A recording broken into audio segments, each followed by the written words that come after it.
সুরো সুর, কেউ বলছেন উন্নয়ন, কেউ বলছেন সম্মান নেই। শুভময় মৈত্র, কিভাবে দেখছেন 21-এর ভোটের আগে হঠাৎ করে বেসুরো কয়েকজন হয়ে পড়লেন কেন? ঠিক, জাস্ট 2 মিনিট সময় দেবেন। যেটা মূল বক্তব্য হচ্ছে যে একটা দলের মধ্যে কিছু সাংগঠনিক সমস্যা দেখা যাচ্ছে, কিছু মানুষ বিরুদ্ধে কথা বলছেন, কোন সময়? ঠিক নির্বাচনের আগে। কারণটা কি? মূলত দলটায় যিনি নেত্রী তিনি মোটের ওপর গোটা দলটা কন্ট্রোল করেন, তিনিই সামনে দাঁড়িয়ে নেতৃত্ব দেন। এবার একটা পিরামিডের স্ট্রাকচার না থাকলে সেই দলটার প্রতিটা লেভেলে একজনের পক্ষে তার নিচের কয়েকজনকে সামলানোর যে নিয়ম, সেই জায়গাটা শক্ত হয়ে পড়ে। অন্যদিকে আপনি বিজেপির সঙ্গে যদি একটু তুলনা করেন, সেখানে সাংগঠনিক বিষয়টা অনেক শক্ত, তারা বেশ ভালোভাবে নিজেদের মধ্যে যোগাযোগ রাখেন। একটা ছোট্ট উদাহরণ দিই, বিজেপির পাক্ষিক মুখপাত্র স্বস্তিকা পত্রিকায় আজকের দিনের যে সংখ্যাটি, তাতে অরবিন্দ পানাগারিয়া লিখছেন কৃষি আইন সম্পর্কে, শুনুন। সরকারের তরফে অন্তিম সিদ্ধান্ত নির্ধারণের ক্ষেত্রে এটাই দেখতে হবে যে বিক্ষোভরত কৃষকরা আদতে তাদের নিজ নিজ রাজ্যের সংখ্যাগরিষ্ঠ চাষিদের মতের সঠিক প্রতিনিধিত্ব করছেন কিনা। আর তেমন যদি হয় তবে সেই সব রাজ্যকে অনুমতি দেওয়া যেতেই পারে যে যাতে তারা রাজ্যের সেন্টিমেন্ট অনুযায়ী আইনে প্রয়োজনীয় সংশোধন ঘটিয়ে কেন্দ্রের কাছে অনুমোদন নিতে পারে। দেখুন, দুটো দলের পার্থক্য। সংগঠন আছে, দলের মধ্যে নিজেদের পত্রিকায় এই লেখা হচ্ছে যে কথাটা কিন্তু কৃষি আইনের সম্পূর্ণ সমর্থন নয়। অর্থাৎ এইখানে দুটো দল যেভাবে চলে, আমি বলছি দুটো দলেরই প্রচুর জনসমর্থন আছে, দুটো দলই মূল দুই দল, কিন্তু দুটো দলের সাংগঠনিক যে পরিস্থিতি, তার প্রেক্ষিতে একদিকে সবকিছু খবর বেরিয়ে যাচ্ছে, অন্যদিকে তারা নিজেদের দলের মধ্যে নিজেদের পত্রিকায় একেবারে বিরোধিতার সুর স্পষ্ট করছেন।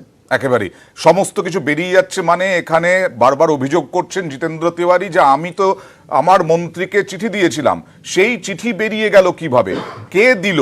তার মানে কি তৃণমূলের থেকে বা মন্ত্রীর কাছ থেকে বিজেপিতে চলে গেল, বিজেপি বের করে দিল?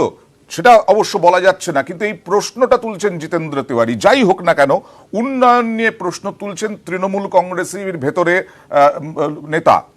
আর রিপোর্ট কার্ডের পাল্টা এবার ফেল কার্ড বের করলো বিজেপি, কারণ রিপোর্ট কার্ডে যে সমস্ত উন্নয়নের কথা বলা আছে তা নাকি মিথ্যে দাবি বিজেপির। তৃণমূল সরকারের ব্যর্থতার অভিযোগ হাতিয়ার করে নতুন প্রচার কৌশল বিজেপির, দেখুন।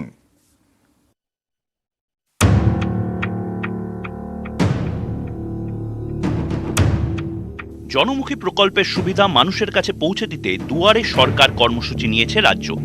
অন্যদিকে তৃণমূল নিয়েছে বঙ্গধ্বনি কর্মসূচি। রিপোর্ট কার্ড হাতে ঘরের দরজায় পৌঁছে যাচ্ছেন মন্ত্রীরা। সেই রিপোর্ট কার্ড হাতিয়ার করেই পাল্টা প্রচার শুরু করলো এ রাজ্যের পদ্ম শিবির। তাদের রিপোর্ট কার্ড, তাদের সফলতার যে ইতিবৃত্ত, যেটা মানুষের সামনে তারা তুলে ধরেছেন নির্বাচনের আগে, দুয়ারে সরকারের নামে মানুষের সমস্যা থেকে, জ্বলন্ত সমস্যা থেকে, কিছু প্রশ্ন থেকে মানুষের দৃষ্টিকে দূরে সরিয়ে রাখবার জন্য। শুধু তৃণমূল সরকারের ব্যর্থতার অভিযোগই নয়, সেই অভিযোগের খতিয়ান হাতে নিয়েই এবার জনগণের কাছে যাবে বিজেপি। অর্থনীতি, শিল্প, বিনিয়োগের বেহাল দশার অভিযোগ, রাজ্যের আইন শৃঙ্খলা নিয়ে তোপ, কৃষকদের অবস্থার অবনতির অভিযোগ, মহিলাদের নিরাপত্তা নিয়ে নিশানায় রাজ্য। বিজেপির অভিযোগ, গত 9 বছরে রাজ্যের পরিস্থিতি কার্যত ভেঙে পড়েছে। 1972-এর যে ঘটনা বহু চর্চিত মানুষের সামনে, যে কংগ্রেস সেই সময় সম্পূর্ণ খুন, ব্যক্তি হত্যার রাজনীতি, হিংসার রাজনীতি কায়েম করেছিল, আজকে দীর্ঘদিন পরে বাংলা সেই সন্ত্রাস থেকে, সেই সন্ত্রাসের সংস্কারের বাইরে বেরিয়ে আসতে পারেনি, একই পদ্ধতিতে চলেছে। যেখানে 100 দিনের কাজের জন্য দিল্লি আমাদের বলেছে তোমরা প্রথম, গ্রামীণ রাস্তা তৈরিতে দিল্লি আমাদের বলেছে তোমরা প্রথম, গ্রামীণ গৃহ নির্মাণের ক্ষেত্রে গরিব মানুষের জন্য দিল্লি বলেছে আমরা প্রথম, স্মল এবং মাইক্রো ইন্ডাস্ট্রি ক্ষেত্রে আমরা প্রথম বলছে কে? দিল্লি। কিন্তু ওদের সরকার যখন বলছে, তারপরে ওরা মানুষকে কিভাবে বোঝাবে যে আমরা কাজ করিনি বা কাজ করতে পারছি না? দুয়ারে সরকারের পাল্টা লিফলেট বিলিয়ে গৃহ সম্পর্ক অভিযান চালাচ্ছে বিজেপি। তার সঙ্গে এবার যোগ হলো ফেল কার্ড। যে কোনো ইস্যুতেই রাজনৈতিক টক্কর। 21-এর ভোটের আগে বাংলায় জমে উঠেছে প্রচার যুদ্ধ। নিউজ 18 বাংলা।